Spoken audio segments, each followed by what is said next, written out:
नमस्कार बंधु, मैं नरोत्तम मिश्रा आप लोगों के लिए लेकर उपस्थित हुआ हूँ DSSB, UP TGT, UP PGT एवं बिहार स्टेट से संबंधित हिंदी भाषा, उसके साहित्य और व्याकरण से संबंधित मैं शब्द शक्ति आप लोगों के बीच आज शब्द शक्ति की चर्चा करूंगा।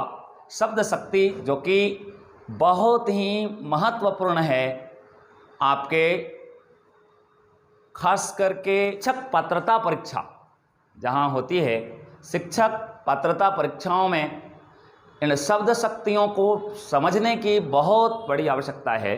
और न सिर्फ पात्रता परीक्षा बल्कि जब कभी भी ऐसा होता है कि हम लोग किसी श्रेष्ठ कवि की कोई सुंदर रचना हमारे हाथ लगती है, हम उसको पढ़ने लग जाते हैं और उसके बहुत सारे ऐसे जो निहित अर्थ होते हैं हमें जब समझ में नहीं आने लगता है तो श्रेष्ठ कवि की उस श्रेष्ठ रचना को भी हम लोग किनारे रख देते हैं। इसका मुख्य वजह है कि हम शब्द शक्ति से परिचित नहीं होते। यदि शब्द की शक्ति वास्तविक अर्थों में समझ पाएं, जान पाएं, तो निश्चित रूप से आपको हिंदी साहित्य पढ़ने में मज़ा आ जाएगा। हिंदी की कविताएं, हिंदी की कहानियाँ बहुत ही मज़ेदार, कहा जाता है इससे बढ़िया तो कुछ हो ही नहीं सकता। हिंदी हमारे भारत की प्रमुख भाषा तो है ही, राजभाषा का दर्जा प्राप्त है इसे।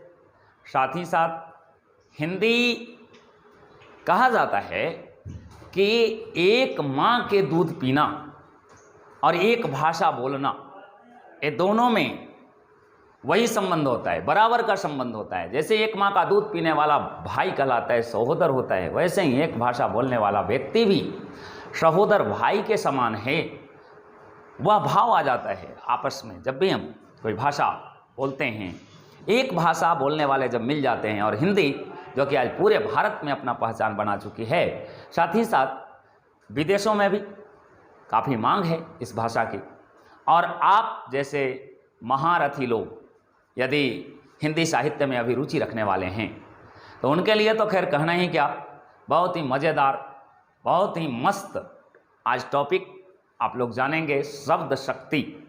शब्द शक्ति कई बार ऐसा होता है कि हम जब कोई वाक्य पढ़ते हैं तो वाक्य में जो शब्द दिए जाते हैं, वाक्य में जो शब्द कहे जाते हैं, उसके निहित अर्थ को जब हम समझ नहीं पाते तो हमें परेशानी होने लगती है। वाक्य में निहित अर्थ को जानना ही हमारे भाषा के अध्ययन का मुख्य पहचान है। यदि हमने निहित अर्थ को नहीं समझा तो सब कुछ बेकार हो जाता है। और ऐसी ही स्थिति में हमें अपने साहित्य से मतलब दूरियां बढ़ने लगती है। तो साहित्य के सापेक्ष जाने के लिए शब्द एवं उसके अर्थ को समझना बहुत ज़रूरी हो जाता है। यदि हम साहित्य के शब्दों को भली भांति ना समझ सकें तो वही नीरस हो जाता है। तो आइए हम लोग जानें शब्द शक्ति। शब्द शक्ति क्या है? तो शब्द शक्ति शब्द या शब्द समूह में जो निहित शक्ति होती है, जो निहित अर्थ होता है, उसमें जो छिपे हुए भाव होते हैं, उसको प्रकाशित करने वाली शक्ति का ही नाम है शब्द शक्ति। शब्दों में या शब्द समूहों में निहित अर्थ को प्रकट करने वाली शक्ति ही शब्द शक्ति कहलाती है। शब्द शक्ति यह 3 प्रकार के शब्दों के अर्थ होते हैं। जब भी शब्द का प्रयोग किया जाता है तो शब्द के 3 प्रकार के अर्थ निकाले जा सकते हैं। वे 3 प्रकार के अर्थ होते हैं: वाचक, लक्षक और व्यंजक। वाचक, लक्षक और व्यंजक। और यही आधार पर शब्द शक्ति के 3 भेद भी किए गए हैं। वाचक अर्थ देने वाला, अभिधा, लक्षक, लक्षणा और व्यंजक, व्यंजना शक्ति। यहां व्यंग्यार्थ,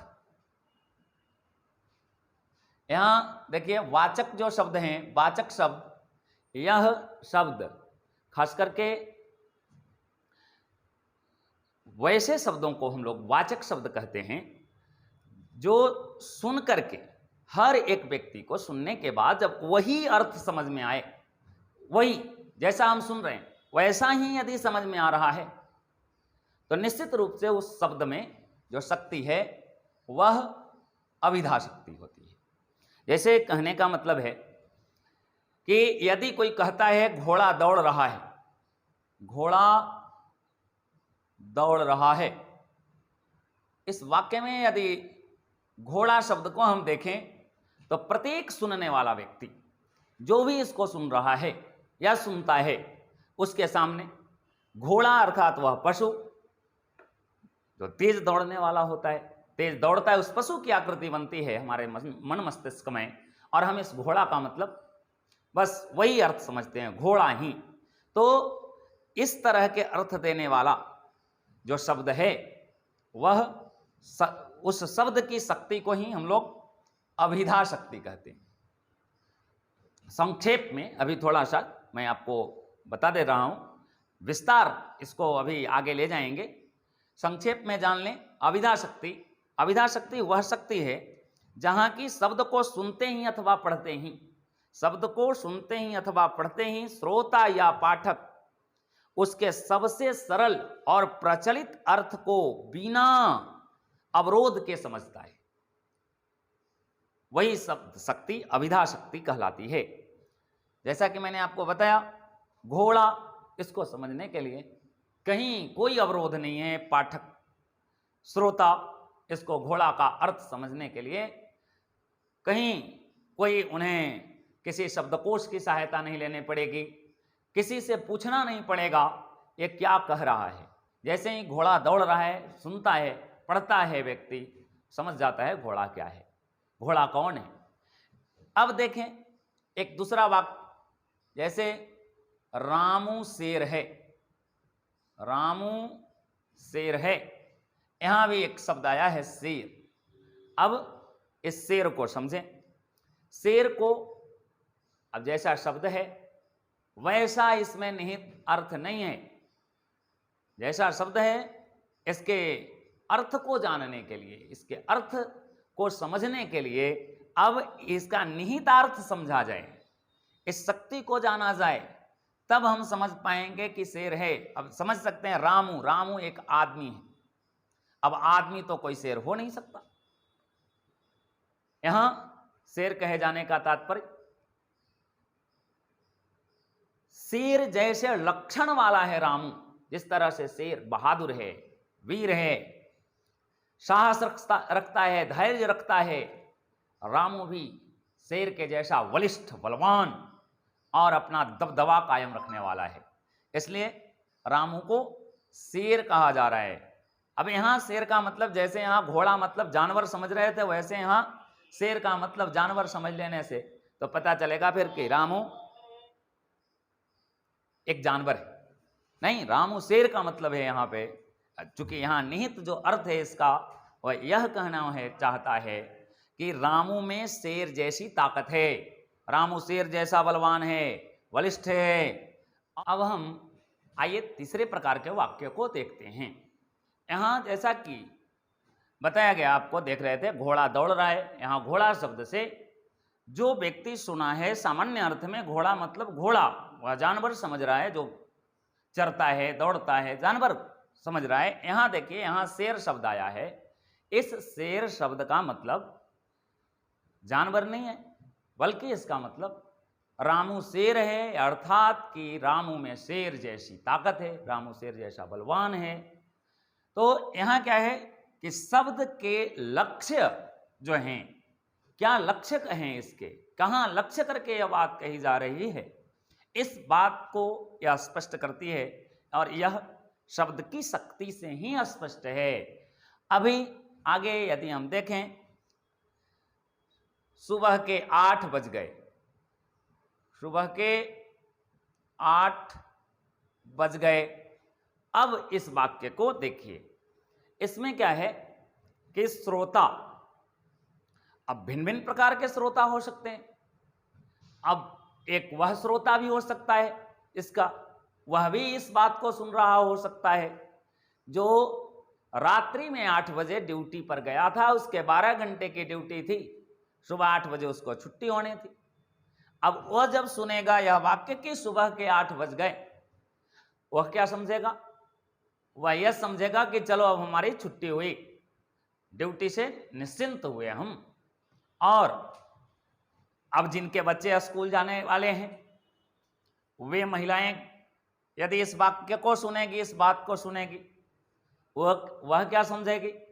चलो फटाफट बच्चों को तैयार करना है, उसके लिए खाना बनाना है, नाश्ता बनाना है। तो इस तरह के, अब देखिए, जितने व्यक्ति इसको सुनेंगे, यदि अपने अपने हिसाब से इसके अर्थ को ग्रहण कर लें, तो अब यहाँ 3 प्रकार की बातें हुई। एक जो सामान्य जैसा शब्द है वैसा ही अर्थ है, एक दूसरा यहाँ पे, अब शेर का मतलब कोई व्यक्ति यहाँ अपने हिसाब से नहीं लगा सकता।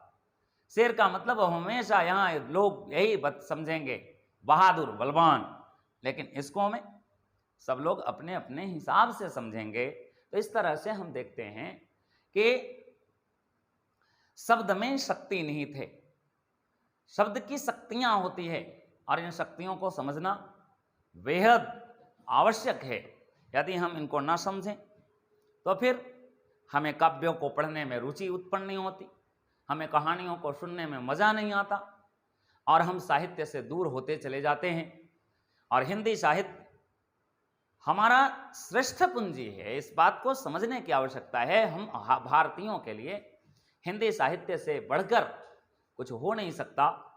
तो अब आइए हम इसे विस्तार से जानें, विस्तार से समझें। यहाँ देखें अभिधा शक्ति की परिभाषा, अभिधा शक्ति के प्रकार, उसके बाद लक्षणाशक्ति, व्यंजनाशक्ति, और कहाँ क्या इसकी उपयोगिता है, इसको अब हम डिटेल्स से जानेंगे, विस्तार पूर्वक जानेंगे। जाने हम अभिधा शक्ति। अभिधा शक्ति किसे कहते हैं, अभिधा शक्ति की परिभाषा क्या है? तो अभिधा शक्ति उस शक्ति को कहते हैं जिसे श्रोता पहले ही बार सुन करके अर्थ समझ जाए, यहाँ कोई बाधा उत्पन्न न हो उसे समझने में, वह अभिधा शक्ति है। जैसे आप कभी यह प्रार्थना गाया होगा, दया कर दान विद्या का हमें परमात्मा देना, दया करना हमारी आत्मा को शुद्धता देना। यहाँ देखिए, इन पंक्तियों को सुनने के बाद किसी भी श्रोता को या किसी भी पाठक को अर्थ समझने में कहीं कोई कठिनाई नहीं होती। वे सीधा सीधा अर्थ इसका लगा लेते हैं कि व्यक्ति प्रार्थना कर रहा है ना, विद्या का दान मांग रहा है, अपनी आत्मा की शुद्धता के लिए प्रार्थना कर रहा है। कहीं कोई जो भी शब्द आए इसको अर्थ जानने की कोशिश नहीं करनी पड़ती है। अभी देखिए क्या है कि प्राचीन काल के जो कवि हुए, जो पुराने जमाने के कवि थे, जैसे तुलसीदास, कबीरदास, इनके द्वारा कही गई जो बातें थी, उन बातों में बहुत सारी ऐसी बातें आपको मिल जाएगी जो सीधा सीधा समझ में नहीं आता, बल्कि उसके लिए हमें अनुसरण, दूसरे शब्दों के प्रति, दूसरे अर्थ के प्रति जाना पड़ जाता है। और अभी जो खास करके इस जमाने के जो नए कवि लोग आ रहे हैं, उन नए कवियों के शब्द बड़े सहजता से उनके द्वारा कहे हुए जो बातें होती है उसको समझने के लिए कोई विशेष चेष्टा नहीं करनी पड़ती। जैसे आपने सुना होगा, कुमार विश्वास को कोई दीवाना कहता है, कोई पागल समझता है, मगर धरती की बेचैनी तो बस बादल समझता है। तो मुझसे दूर कैसी है, मैं तुझसे दूर कैसा हूँ, ये तेरा दिल समझता है, मेरा दिल समझता है। इस बात को समझने के लिए हमारे जो भी लोग हैं, कहीं उनको कहीं शब्दकोश की सहायता नहीं लेनी पड़ी, किसी प्रोफेसर की सहायता नहीं लेनी पड़ी, किसी शिक्षक की सहायता लेने की आवश्यकता उन्हें नहीं पड़ी, वह बिल्कुल इस भाव को समझे। तो इस तरह से जो बातें कही जाती है, इस तरह से जो शब्द का प्रयोग किया जाता है, जहां पाठक और श्रोता को पहले ही बार में जब अर्थ समझ में आ जाए तो उसी को हम लोग अभिधा शक्ति कहते हैं। बात समझ में आ गई होगी, अभिधा शक्ति क्या है। जैसे अब देख लो, मोहन पुस्तक पढ़ रहा है, इसको समझने के लिए अब आपको कहीं जाने की आवश्यकता नहीं, भली भांति लोग जान रहे हैं। निज गौरव का नित ज्ञान रहे, अब इस बात को समझने के लिए निज गौरव का नित ज्ञान रहे, समझने के लिए कोई अन्य अर्थ की आवश्यकता नहीं है, कोई अलग से इसको समझने की चेष्टा की आवश्यकता नहीं है। तो इस तरह से जो बातें कही जाती है उसे ही हम लोग अभिधा शक्ति कहते हैं। अभी अभिधा शक्ति में आपको 3 प्रकार के शब्द देखने को मिलते हैं। अभिधा शक्ति, जैसे इसमें आपने यदि कभी पढ़ा होगा बनावट और रचना के दृष्टि से शब्द के भेद, तो वहां आपने देखा होगा रूढ़ शब्द, यौगिक शब्द और योग रूढ़ शब्द। रूढ़ शब्द वैसे शब्द हैं, वहां बनावट एवं रचना की दृष्टि से जो बताया जाता है व्याकरण में, वहां रूढ़ शब्द का मतलब ऐसे शब्दों से है जिन्हें खंडित करने पर कोई अर्थ नहीं निकलता है।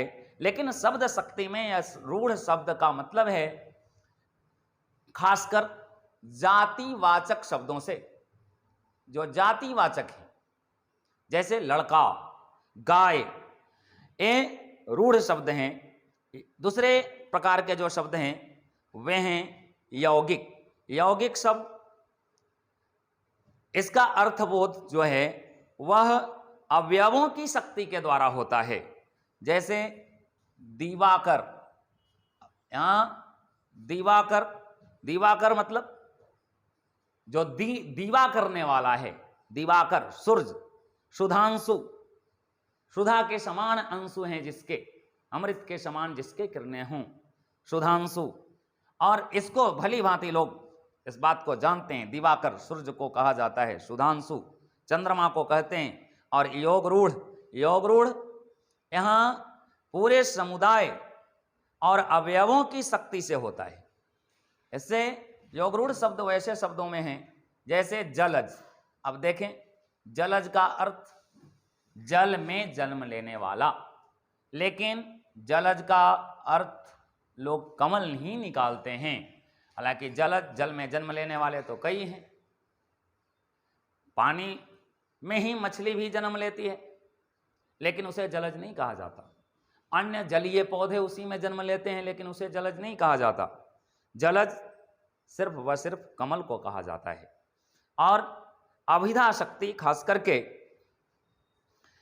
अभिधा काव्यों में अभिधा शक्ति वाले शब्दों का प्रयोग से लोग बचना चाहते हैं, क्योंकि अभिधा में रचित काव्य जो है वह बहुत अच्छा नहीं माना जाता है। लक्षणा को मध्यम कोटि का लोग मानते हैं और व्यंजना को उत्तम कोटि का मानते हैं। लेकिन आचार्य रामचंद्र शुक्ल के अनुसार वास्तव में कहा जाता है कि वास्तव में व्यंग्यार्थ या लक्ष्यार्थ के कारण चमत्कार तो आता है, परंतु यह चमत्कार वाच्यार्थ में ही निहित है। अतः वाच्यार्थ के देने वाली अभिधा शक्ति का अपना महत्व है, अपना खास इसका महत्व है। तो इस तरह से हम देखते हैं कि अभिधा में, जैसे कि अभी यहाँ देखें लड़का, अब लड़का शब्द है, सब लोग इसको लड़का ही समझेगा। दिवाकर, सूर्य, दो शब्दों के मेल से बना है। योगरूढ़, योगरूढ़ जो शब्द हैं जो कि अपने सामान्य अर्थ को छोड़कर विशेष अर्थ देने लग जाते हैं। तो इस तरह से हम देखते हैं अभिधा शब्द शक्ति के अलग अलग प्रकार के शब्द इसमें व्यवहारित होते हैं और उसको लोग बिना किसी चेष्टा के उसके अर्थ तक सहजता से पहुंच जाते हैं। और जो भी ऐसे शब्द हैं वहां कहा जाता है कि अभिधा शक्ति है। अब हम बात करते हैं लक्षणा शक्ति की। लक्षणा शक्ति, जब मुख्य अर्थ बाधित हो जाए, मुख्य अर्थ बाधित हो जाए तो जिस प्रयोजन के कारण, जिस शक्ति के द्वारा मुख्य अर्थ से संबद्ध रखने वाला अन्य जो अर्थ की प्राप्ति होती है उसे ही हम लक्षणा शक्ति कहते हैं। फिर से, मुख्य अर्थ के बाधित होने पर लोक में जो प्रचलित उसके अर्थ हैं, प्रयोजनार्थ जो हैं उसके, वही शब्द शक्ति को लक्षणा शब्द शक्ति कहते हैं।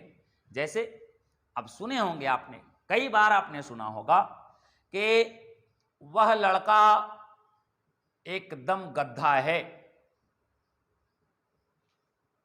यहां अब देखें, गधा कहे जाने का अब लोक प्रचलित अर्थ है। यहां जब इस तरह से गधा कहा जाए तो इसका लोक प्रचलित अर्थ है कि एकदम मूर्ख है, निपट अज्ञानी है, बिल्कुल। तो इसमें देखिए, इसका अर्थ जो है लोक प्रचलित है और ऐसे लोक प्रचलित अर्थ रखने वाले जो शब्द होते हैं, जो व्यवहार में लाए जाते हैं, उसे हम लोग लक्षणा शक्ति के नाम से जानते हैं। तो लगातार आप हमसे जुड़ करके और अपने कैरियर को खास करके, आप यदि हिंदी के विद्यार्थी हैं, हिंदी के छात्र रहे हैं, तो लगातार मेरे साथ जुड़े रहिए। और DSSB या UPTGT की बात की जाए या फिर बिहार स्टेट की बात की जाए, इन सारे परीक्षाओं में अपनी निश्चित सफलता के लिए हमारे साथ अवश्य जुड़ें, हमारा मार्गदर्शन प्राप्त करें और जहां तक संभव है हम आपको लगातार ज्ञान देते रहेंगे। तो आइए जुड़िए आप मगध क्लासेस से, और इसके आगे की जो जानकारी है मैं आपको अगले वीडियो में दूंगा। बहुत बहुत धन्यवाद आप सभी को।